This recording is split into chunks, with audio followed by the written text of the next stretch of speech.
As long as there are domineering powers in the world whose economy relies on selling arms, there will never be a time without war. Wars are extremely profitable for these powers because they can plunder the nation's capitals by selling arms to them. According to official international reports, since the Second World War till today, there hasn't been a single day without war in some corner of the world. Today we live in a world where $1,686 billion is spent annually on military affairs. Thousands of intercontinental missiles, thousands of atomic warheads, thousands of fighter aircrafts, aircraft carriers, and many other facilities at the disposition of domineering powers have made wars everlasting. Iran is located in a region surrounded by more than 60 American military bases. And surprisingly, the US calls Iran a warmongering country and an invader.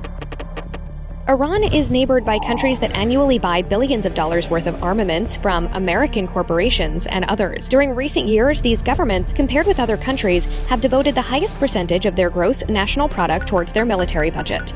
If the Iranian people want to safeguard their security in the mentioned situation, what is the solution? Western powers have always threatened Iran by mentioning military action against it. Even the most democratic rulers in the US have mentioned war as one strategy against Iran. These governments that threaten Iran today tried to dominate Iran between 1980 and 1988 during the Iraq-Iran War by comprehensively supporting Saddam, the Iraqi dictator. The Iranian people will never forget that during the war, 176 missiles hit the small town of Dezfoul only. More than 100 missiles were used to bombard Tehran, the capital of Iran. The Iranian people stood up to all of this with empty hands. During those 8 years, Saddam and his supporters attacked Iran with no concerns because they knew Iran's defensive power had been deprived. The Iranians learned that the only solution for protecting their nation and country was to domestically increase their defensive power. This is the historical experience of the Iranian nation. This experience is still true today. If Iran is not powerful, it will be forced to withdraw by the invaders. By increasing its defensive power, Iran managed to repel the invading powers. Iran has not attacked a single country over the last 300 years. However, to dissuade the enemy from attacking Iran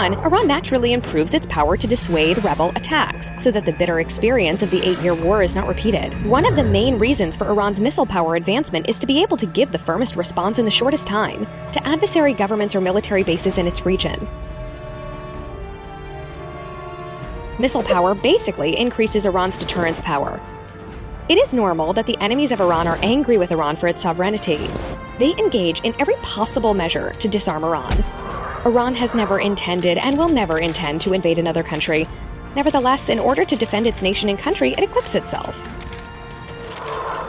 The Iranian nation believes in God's promise and the divine tradition. If the enemy begins a war, the enemy will certainly be defeated.